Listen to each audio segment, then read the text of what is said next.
Olá pessoal, tudo bem? Bem-vindos ao 4º Congresso Internacional de Tecnologia na Educação. Meu nome é Alexandre Victor Romero, sou professor do curso de Psicologia aqui do Unisalesiano de Lins. Estou aqui hoje com a nossa convidada, nossa queridíssima aluna Ana Paula Lima, do 10º semestre também do curso de Psicologia. Já queria começar agradecendo, muito obrigado, Ana, por ter aceito o nosso convite para vir falar aqui com a gente. Para a gente é uma honra ter você aqui hoje. Muito obrigada, professor. Agradeço imensamente o convite. Eu adoro estar aqui conversando com você, falando sobre assuntos tão interessantes para nós. Então, realmente é uma honra receber esse convite do senhor. Sim, e eu acho legal essa oportunidade aqui pra gente, porque a gente sempre tem essas trocas, então para familiarizar o pessoal, a gente escreveu um trabalho juntos, que seria o seu trabalho de conclusão de curso, junto com a Panegassi também, que hoje não está aqui conosco, mas dá as devidas honras aí para ela. E esse trabalho eu acho que ele tem uma profundidade muito grande, primeiro porque você fala sobre um tema que é um tema delicado, mas que é um tema da realidade do Brasil, ao mesmo tempo que é um tema que a gente conversa, que precisa de uma certa sensibilidade, eu acho, nesse sentido, para a gente poder fazer uma intervenção com a psicologia dentro da área da saúde, com a psicologia dentro da área da assistência social, e até mesmo para a gente questionar um pouquinho quais são esses parâmetros, eu acho, sociais que fazem, acho que, funcionar essa engrenagem social sobre o seu tema. E não estou falando do tema guardando mistério aqui de propósito, porque você já começa com um título muito provocativo. Então, vou falar o nome do título para as pessoas e você comenta um pouquinho sobre por que esse título e por que esse tema. Então, você escolheu como título do seu trabalho A Profana Família, a profanação do familismo como aceitação das diferenças ante o processo de adotabilidade de crianças e adolescentes. Aí, com um título tão grande, com palavras tão provocativas nesse sentido, eu já lanço a pergunta: o que te mobilizou a pesquisar o tema da adoção, e principalmente a adoção pelo viés familiar, que vai impactar essas crianças, no seu processo formativo, Ana? O que te mobilizou a isso? Bom, eu acho que, primeiramente, o que me mobilizou a pesquisar sobre esse tema foi o contato com a psicologia social, o contato mais a fundo com a psicologia social. Acho que, especificamente, a partir das aulas de políticas públicas, que nós discutíamos sobre várias instituições, né?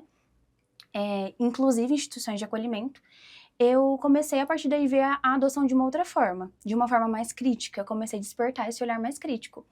E em uma das aulas que a gente começou a questionar sobre o processo de adoção, né, como ele é longo, e também a permanência dessas crianças nas instituições, porque o ECA, ele garante que essa criança vai ficar por no máximo 18 meses dentro de uma instituição de acolhimento, e a gente sabe que não é isso que acontece na realidade, né, até pelo contato que nós tivemos com profissionais dessa área. E eu comecei a questionar, onde está a falha? A falha é na área jurídica? É na área técnica? É uma falha de comunicação que não está, né, chegando para essas famílias de pretendentes ou não? Ou tem uma questão de preconceito? Ou tem um mecanismo social que faz com que essas crianças permaneçam dentro da instituição por toda a vida, talvez até a maioridade, e vá para outra instituição e nunca tenha acesso de verdade com uma família?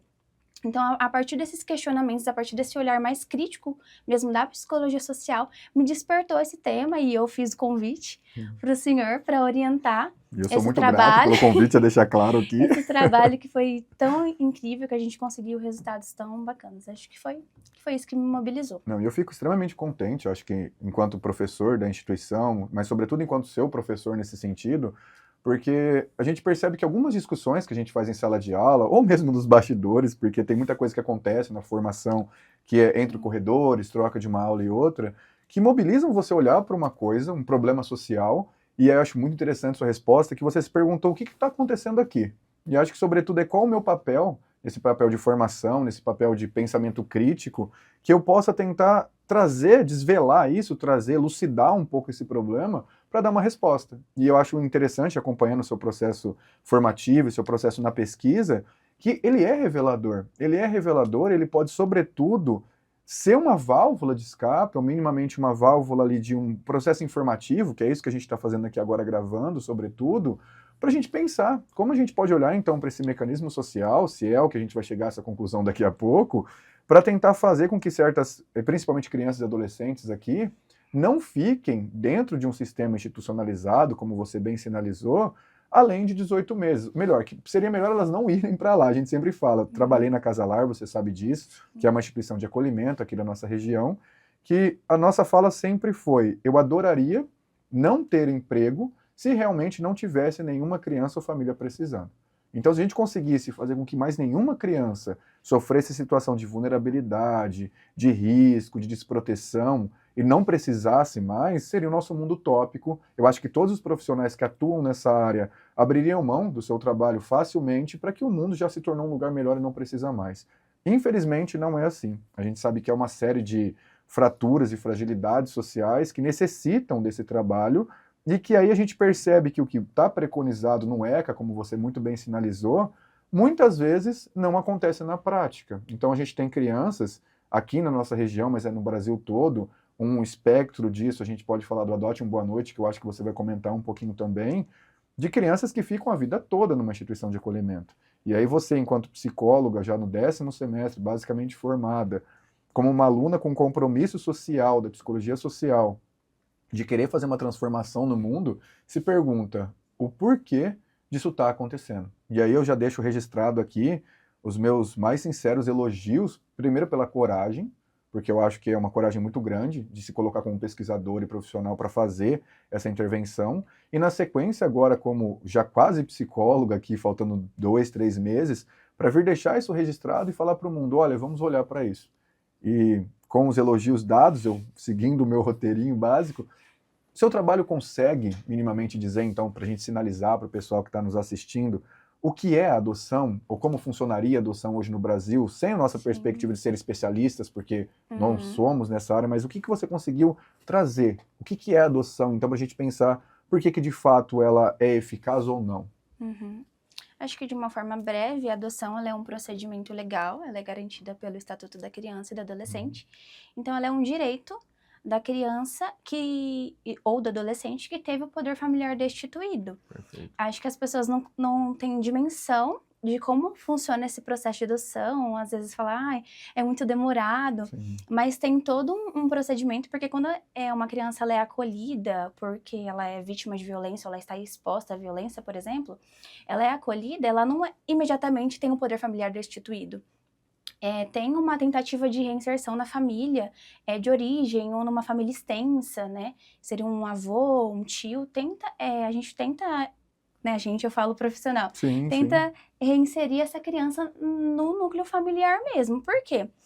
Acho que é até interessante citar que em uma das nossas aulas o senhor citou que a criança ela sempre quer voltar para a família, ela sempre quer voltar para a mãe. Então acho, né, muito digno isso, tentar reinserir ela na família, colocar essa família numa rede, né, de apoio, se tem caso de drogadição, inserir essa família no CAPS-AD. Caso isso não seja possível, sem sucesso, o poder familiar é destituído. A partir desse momento, a criança está apta à adoção. Então, atualmente, nós temos aproximadamente 32 mil crianças em serviços de acolhimento, e dessas 32 mil, aproximadamente 5 mil estão aptas à adoção. Então, elas tiveram um poder familiar destituído. A partir daí, elas podem ser adotadas, né? Porém, existe também todo um critério que essa criança precisa atingir para ser adotada. Porque uma família, quando ela entra no Sistema Nacional de Adoção, ela pode escolher as características das crianças. Não sei se todos sabem, né? Ela podem escolher até que idade, a cor da pele, se ela tem preferência ou não, né? O sexo. Então, tem tudo isso que ela pode estar escolhendo. Então, a criança, ela não só precisa estar apta à adoção. Acho que aí começa a problemática do trabalho. Exato, já chega na ferida dele. na problemática do trabalho. Ela precisa atingir a essas exigências das famílias de pretendentes que estão no Sistema Nacional de Adoção. Perfeito. E aí, sua explicação é perfeita e eu acho que ela sinaliza 2 pontos para a gente. Então, há certas condições de violência, vulnerabilidade ou risco na sociedade que é preciso uma intervenção. Essa intervenção faz com que uma criança ou um adolescente seja retirado de uma família e vai para uma instituição como a Casa Lar, por exemplo, que vai ficar responsável, sendo preconizado por, no máximo, que corra tudo bem 18 meses, até que seja realizado um estudo. E aí, esse estudo é um estudo psicossocial, onde está envolvida a parte judiciária, do fórum, os técnicos, juízes, a parte social, com o CRAS, com o CREAS, a parte da saúde com o CAPS infantil, o CAPS AD, e aí essas instituições trabalhando em conjunto tentam resolver aquela situação de violência, vulnerabilidade ou risco, para que essa criança em processo de estudo seja novamente inserida dentro da família. Na impossibilidade de, foi feitos os estudos, a família não conseguiu reverter esse processo, ela passa então a ser, abre aspas, acontece a destituição do poder familiar e ela entra num cadastro. Concomitante a isso, ou melhor, no sistema, né, nacional de adoção, concomitante a isso, tem famílias buscando o judiciário para se cadastrarem, traçando um perfil de uma criança que elas imaginam. Eu acho que registrar isso aqui é importantíssimo. Eles cadastram um perfil. E a gente vai trabalhar um pouquinho isso, e a Lima vai falar sobre isso para a gente, que eu acho que é esse perfil, é esse cadastro que talvez está gerando essa cisão ou essa idealização que gera ali um abismo entre as crianças que estão no cadastro, no sistema, e automaticamente as famílias que buscam. É esse caminho que a gente está falando? Seria mais ou menos isso aqui? Sim. Uhum. E aí eu já vou partindo então, deixando bem claro essa primeira parte da explicação. Qual o padrão, então, que você encontrou na sua pesquisa, Lima, sobre essa questão da adotabilidade? Existe ali uma questão de as pessoas que buscam esse cadastro, elas buscam um perfil específico? É esse perfil específico que talvez está gerando ali uma problemática social? Qual é esse padrão? O seu trabalho fala um pouco sobre isso? Bom, nós trouxemos algumas estatísticas, né? Nós fizemos tanto uma busca mesmo, bibliográfica, quanto pesquisa de campo. E nós chegamos numa conclusão que sim, existe um perfil. Existe um perfil específico buscado. Acho que primeiramente são crianças menores de 4 anos, então os bebês, crianças pequenas são mais procuradas. Eu acho que com o intuito assim de moldar, de ser mais fácil moldar essa criança. Então, eles buscam crianças menores, meninas de pele branca, então tem uma questão racial Sim. muito grande. Crianças e adolescentes sem deficiência, sem doenças. Então, acho que é esse o perfil do filho ideal buscado no Sistema Sim. Nacional de Adoção. Então a gente percebe que dentro das características desse perfil, há uma questão que envolve ali, primeiro, tentar pensar pelo lugar da família. Primeiro, uma preocupação da família se ela vai conseguir fazer uma modelagem nessa criança. Então, talvez uma criança mais nova, que a gente entenda que não entrou no perfil de uma adoção tardia, é aquela criança que eles entendem que vai ser possível estar conduzindo com os padrões ali, com os valores familiares. Então, a primeira problemática desse perfil, para a gente deixar bem delimitado, seria uma questão de idade. A idade é um recorte, é um fator. Perfeito. Na sequência, você cita que ainda há uma predominância dessa questão sobre da etnia. Então, por mais que a gente saiba que há vulnerabilidades, há preconceitos, também aparece isso, talvez de uma forma velada, num caso ou outro mais específico, mas há um padrão pela questão de crianças que são brancas. Esse é outro padrão da adotabilidade. Sim, outro fator. Perfeito. E também dentro desse padrão, e aí eu começo a ficar até... Me sinto mal aqui, porque parece que a gente está colocando muitos empecilhos, mas eu acho que essa é uma realidade. A gente tem uma condição também da diferença, ou seja, da questão da deficiência. Então, se você é uma criança que tem uma deficiência física, ou uma criança que tem, de repente, uma doença ou algum tipo de comorbidade, ela exatamente, ela não entra dentro desse padrão, desse perfil, ela não é buscada, seria isso? Seria isso. Perfeito. Então a gente pode pensar aqui, e eu vou forçar essa questão teórica para a gente pensar, há uma série de conjuntos sociais que precisam ser atendidos, e aí eu acho que tem muito a ver com o seu próximo tópico, que seria, há uma idealização dessa criança. E essa idealização dessa criança, se a gente fosse traçar o perfil agora, seria uma criança de, se sugerido, até mais ou menos 4 anos de idade, teria que ser uma criança branca. Você citou o gênero, que eu esqueci de colocar como um implicativo, mas talvez uma preferência maior por mulheres, e automaticamente que não tenha nenhuma doença, nenhuma deficiência, que não tenha nenhum tipo de fator ali que vai prejudicar essa questão, ou que tenha alguma interação maior com a família. É esse o perfil da adotabilidade, não é todos, não é universal, mas que atende a grande maioria que sua pesquisa mostra. Seria isso. Perfeito. E aí eu vou te devolver, só para a gente não ficar nesse campo assim da especulação. Como que você tentou mostrar isso? Qual foi a ferramenta que você usou para tentar mostrar esse perfil da adotabilidade? Bom, primeiramente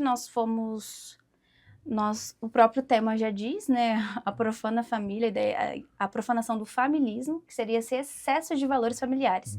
Eu acho que quando nós tentamos traçar, assim, quais os mecanismos que implicavam na permanência dessas crianças até a maioridade numa instituição de acolhimento, justamente foi esse excesso de doutrinas, assim, valores familiares.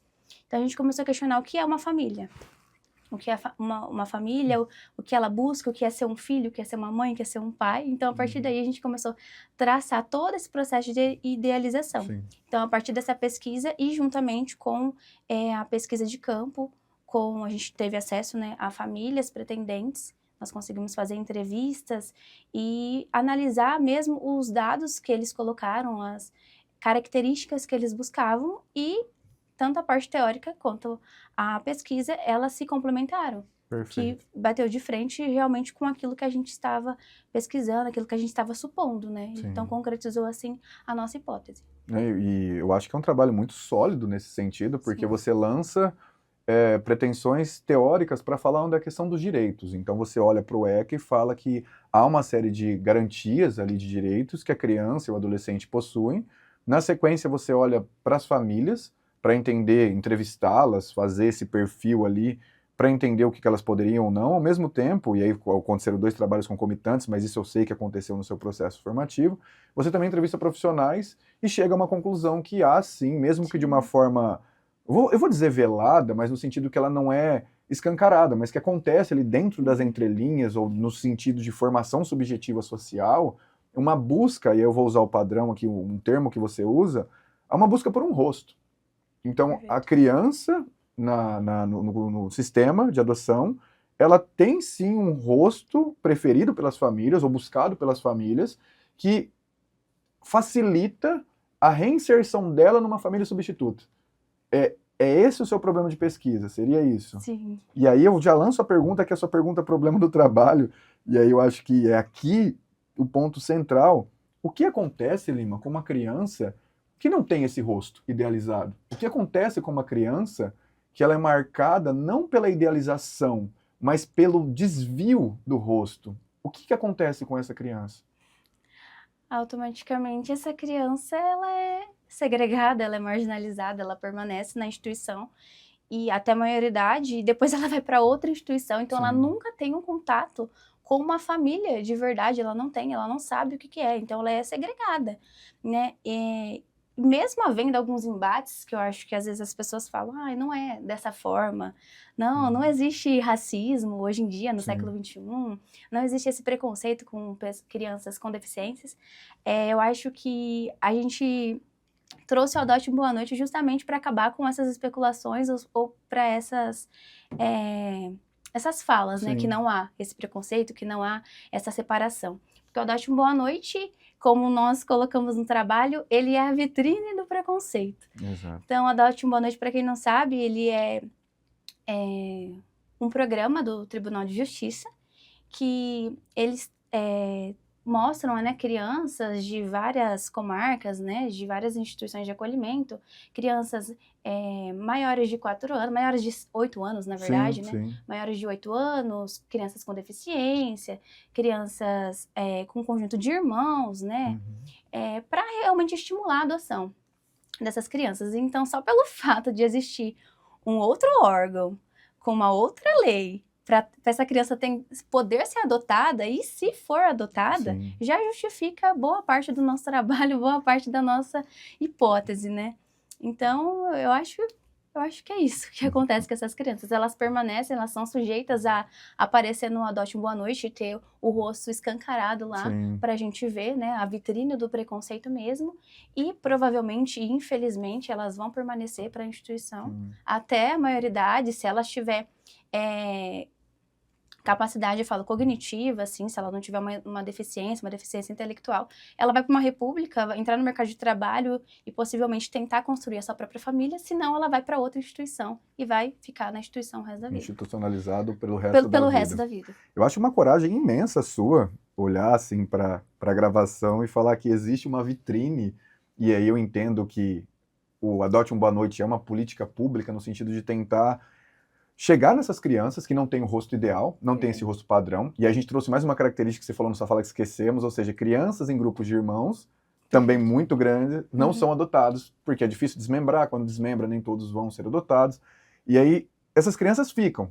E aí as crianças que atendem um rosto padronizado vão sendo inseridas em outras famílias, e essas crianças que têm um desvio, elas não são brancas, elas não têm 4 anos, já passaram, elas estão irmãos, elas têm uma doença, uma deficiência, elas vão ficando, aí olham para isso e falam, precisamos agora de uma nova lei ou de um novo programa que dê conta para suprir esse preconceito social ou tentar fazer com que essas crianças consigam ser salvas ainda da institucionalização. Sim. E aí a gente abre, para quem eventualmente não conhece o Adote um Boa Noite, pode abrir no site, você coloca Adote um Boa Noite.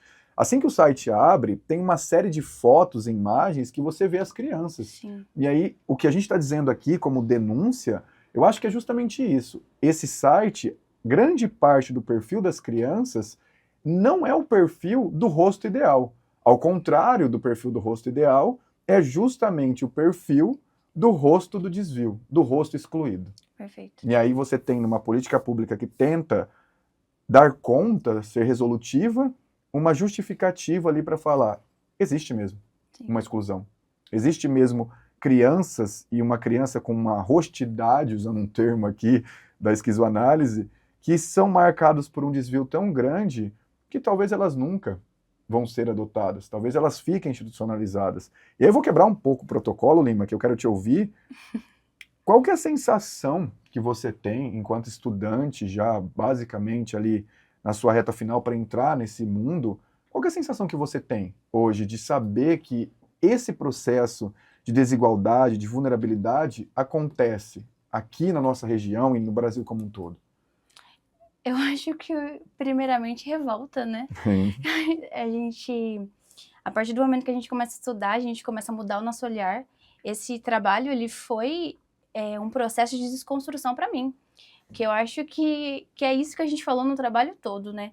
Questionar os nossos próprios preconceitos silenciados dentro de nós, Sim. que nós utilizamos na conclusão.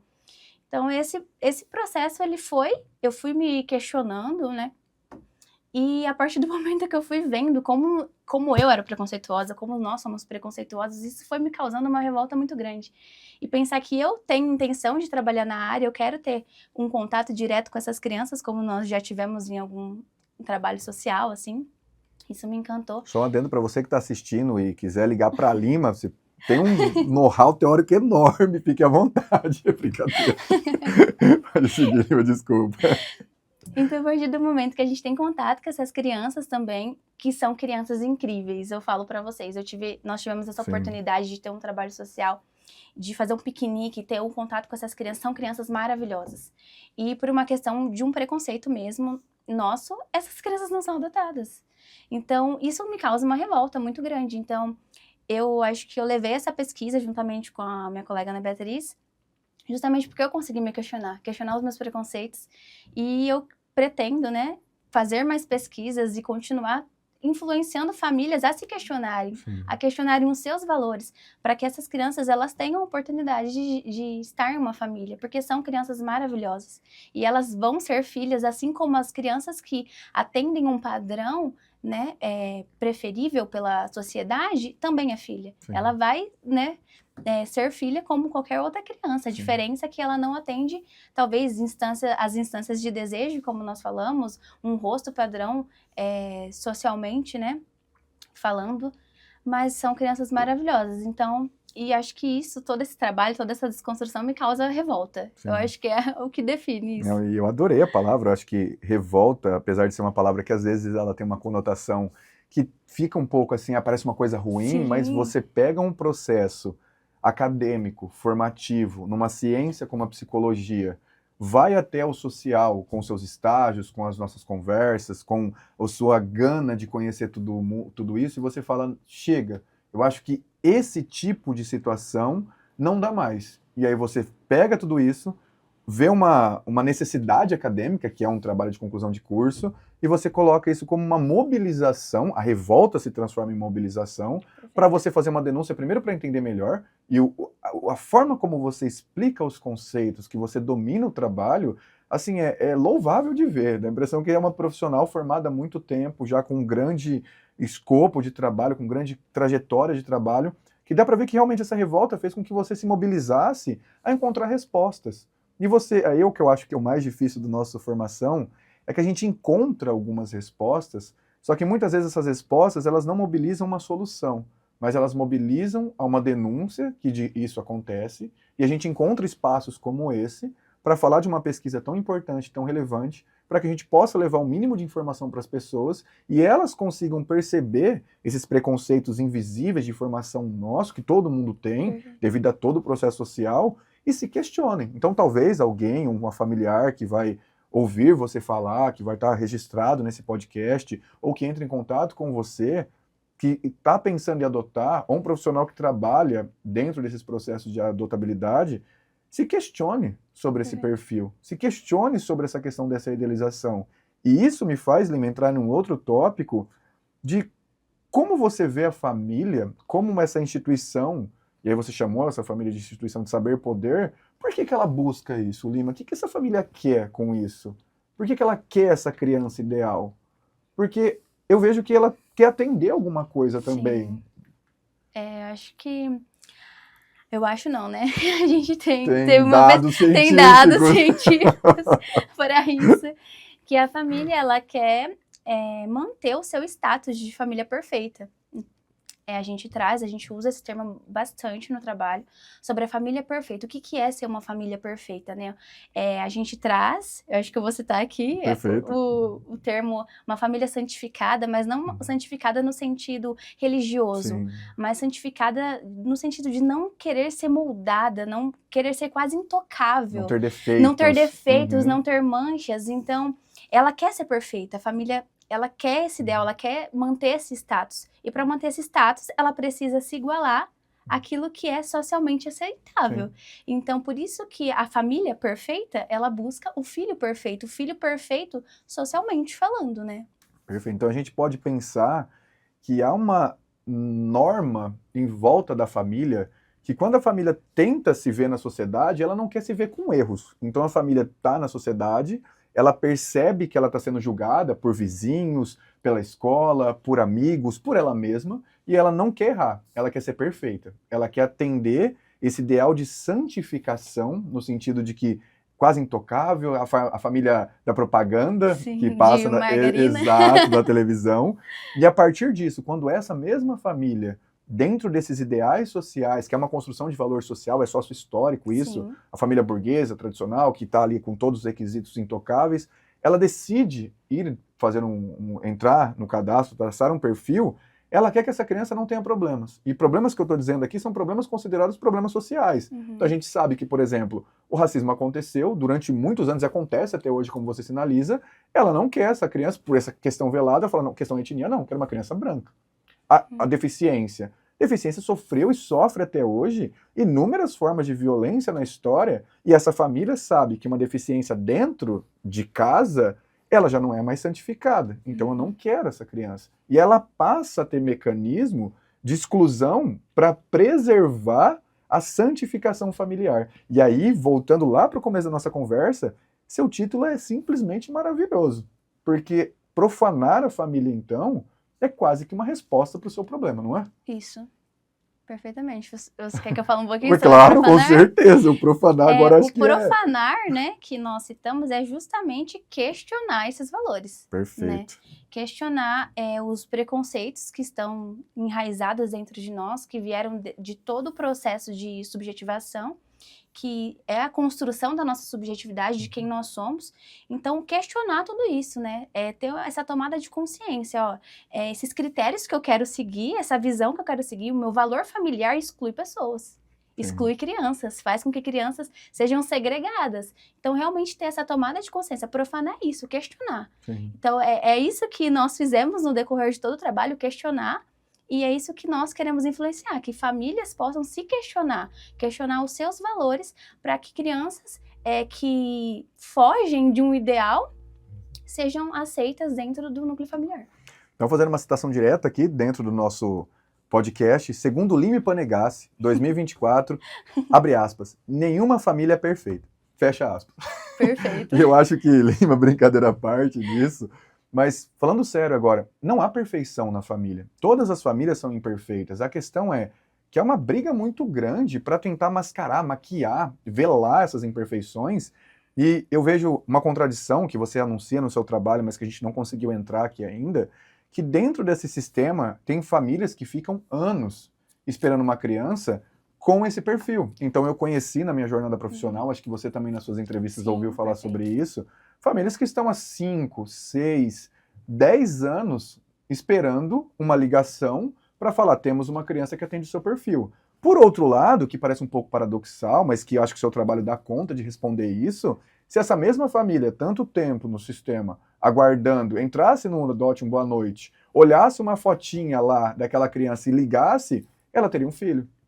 Ou minimamente uma aproximação com o filho, porque ela encurta. Só que ela não quer fazer isso. E aí quando ela não quer fazer isso, e seu trabalho ele é legítimo a afirmar, ela não quer fazer isso porque ela não quer manchar esse ideal de santificação. E a gente entende, eu vou falar enquanto esfera subjetiva, psicológica, que também não é fácil. Sim, essa família teria que lidar com a questão da deficiência, com uma questão, às vezes, de um grupo de irmãos, ou com uma criança que vem para uma adoção mais velha, talvez um adolescente, tem as suas dificuldades. Assim como há outras dificuldades em adotar uma criança com meses, anos de vida. Então a gente percebe que parece que algumas questões são selecionadas que vão gerando essa clivagem social e jogando nessa clivagem, nesse abismo, crianças que até então não tiveram nada a ver com a formação desse ideal e desse rosto santificado dessa família. E em nome desse padrão social é que muitas crianças estão hoje pagando preço e talvez ficando institucionalizadas para o resto da vida pela nossa leitura aqui, que não conseguem uma família. E isso, assim, é de um nível tão, vou usar sua palavra de novo, tão grande de revolta, porque a gente conseguiu perceber. Seu trabalho olha para isso e percebe. E aí já para a gente encaminhar para pensamentos futuros. O que a gente pode fazer, Lima? Socialmente, enquanto profissionais, psicólogos ou mesmo pessoas engajadas nessa sociedade enquanto uma comunidade, para tentar realmente criar uma transformação, uma metamorfose nessa sociedade para que não busque mais o filho ideal, mas que busque um filho, que tenha afetos com ele legítimos, independente de etnia, etarismo, deficiência, diferença. O que a gente pode fazer? Não sei se seu trabalho tem essa resposta, que é um trabalho denúncia, mas o que você pensa? A gente pode, qual caminho a gente pode pegar? Eu acho que nós pensamos em muitas possibilidades, né? Eu acho que esse trabalho, ele também é uma forma de mudar esse pensamento, né? Então, essa pesquisa, questionar nós mesmos é uma forma de tentar mudar. Mas eu acho que políticas públicas mesmo, mais acesso a essas famílias, né? Como nós temos aqui na região, um grupo, né, que tem contato com essas famílias de pretendentes, que reúne, fazem palestras, que nós tivemos a oportunidade de palestrar para eles e fazer com que eles se questionem, trazer essas informações para eles, né? Que para eles terem essa tomada de consciência, né? Não adianta só a gente falar, tipo assim, falar de uma forma geral, ou que como a pesquisa, que foi muito importante, mas ter acesso a essas famílias, fazer com que essas famílias se questionem. Acho que eu não consigo pensar numa outra forma, a não ser ter o acesso direto a essas famílias de pretendentes e explicar para elas como que funciona, mostrar assim, os rostinhos das crianças no Adote um Boa Noite. Eles também são filhos, eles também são dignos de serem adotados, Perfeito. como nós bem colocamos no artigo, eles também são filhos, né? São filhos, né?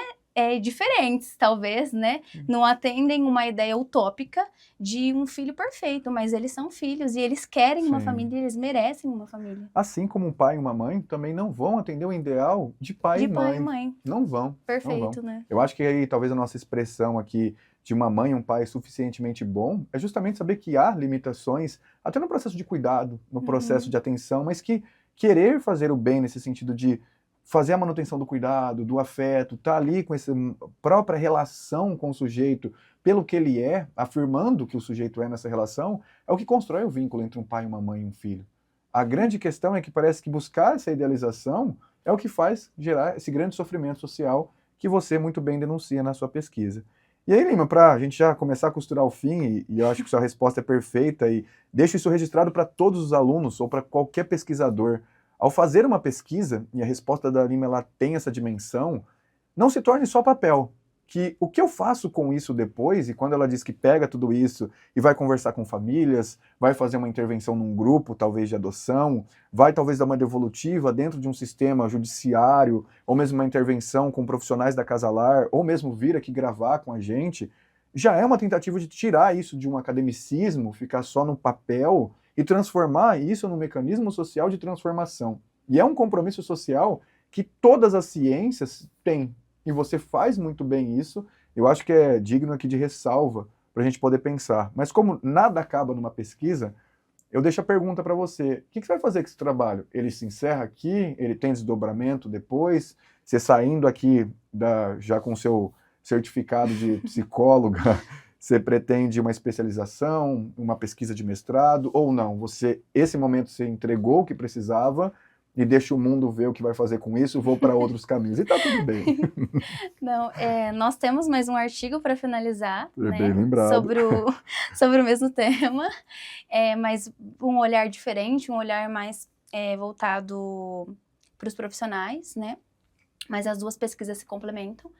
E a minha intenção é justamente trabalhar em contato com essas crianças, trabalhar num serviço de acolhimento, mais para frente trabalhar na área jurídica, para mudar o olhar, que eu sei que também nós precisamos mudar o olhar de muitos profissionais, de psicólogos, para que eles possam olhar essas crianças, eles possam ouvir essas crianças. Então essa é a minha intenção, não só finalizar aqui essa pesquisa, finalizar o nosso outro artigo, mas trabalhar nessa área e trabalhar justamente em contato com as crianças. Perfeito. E eu, enquanto sou professor aqui no Unisalesiano, ouvindo essas palavras, saber que você tem essa transformação e está buscando o seu lugar na sociedade para gerar essa transformação, eu tenho fica a nítida sensação de dever cumprido.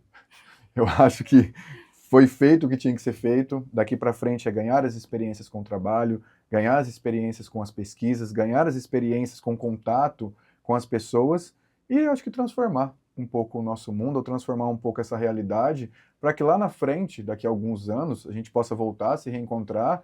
Talvez você não vai ter quebrado, ou melhor, você não vai ter profanado todas as famílias, mas alguns ideais talvez você profanou. E isso permitiu com que crianças que fossem passar a vida numa instituição pudessem ser chamados de filhos e filhas. Eu acho que a gente devolvo para você agradecer, mas encerro por aqui, Lima. Mas diga uma palavra final, talvez, para as pessoas, para alunos ou para famílias, o que você quiser para a gente poder encerrar. Bom, eu acho que eu gostaria de encerrar agradecendo o senhor, acho que por toda essa trajetória aqui na instituição. Eu sei que boa parte do trabalho teve influência das suas aulas. Eu me questionei muito, questionei quem eu era, me questionei como futura profissional da psicologia durante as suas aulas. Então eu sei que essa pesquisa, o êxito dessa pesquisa é justamente pelo seu bom profissionalismo, né? Pelas suas aulas maravilhosas. Então eu quero finalizar te agradecendo mesmo. Espero que nós possamos fazer muitas outras obras juntos, muitos outros artigos juntos, né? E é isso. Tenho você como um colega de profissão, né? Em breve. Espero estar com você em muitos outros momentos e muitas outras revoluções, como eu te disse no TCC. Então, Lima, de novo, reforço suas palavras, o que você sempre precisar da instituição, do Alexandre, enquanto professor e amigo, vou estar sempre do seu lado nessa revolução. É um prazer poder ouvir seu trabalho com tamanha domínio teórico e prático do que você está fazendo e, sobretudo, saber que a gente está num mundo agora como amigos de profissão, literalmente para tentar criar algumas rupturas, algumas erosões ali para essa transformação. Então, em nome de todo o Unisalesiano, eu agradeço a sua participação, obrigado por aceitar o nosso convite, e agradeço você também que esteve aqui no nosso congresso até agora nos ouvindo, e espero que tirem alguma coisa no sentido de olhar para si mesmo, primeiro um trabalho reflexivo, depois um trabalho social, e que isso possa reverberar um pouquinho do conhecimento acadêmico, se transformando a cada dia nesse conhecimento de transformação do mundo e das pessoas à nossa volta. Então deixo aqui o meu muito obrigado e até um próximo encontro.